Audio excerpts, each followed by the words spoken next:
Hello বন্ধুরা, আজকে আমাদের বাড়িতে হলো কীর্তন, তার জন্য আমরা যাচ্ছি এখন বেলপাতা আনতে। আর একটু পরে চলে আসলাম স্টেশনে, এসে দেখি একটা ট্রেন যাচ্ছিল আর কি। আর আমরা একটু পরে চলে আসলাম বেলের গাছের এইখানে, মানে তারপর আমার একটা ভাই চড়ছিল গাছের উপরে আর কি। তারপর আমার ভাইকে বললাম আমাকে একটা বেল দে তো, ফাটাই দেখি। তারপর আমি একটা বেল নিয়ে গিয়ে রডের মধ্যে ফাটিয়ে দেখি বেলটা পেকে গেছে আর কি।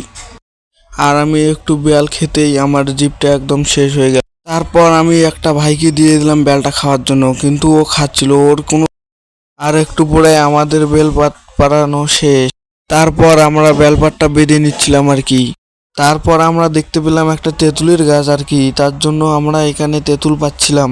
তারপর আমার মা বলছিল খড়ি আনতে, তার জন্য আমরা যাচ্ছি খড়ি আনতে। আর একটু পরে আমরা এক টোটোতে খড়ি লোড করে ফেলেছি।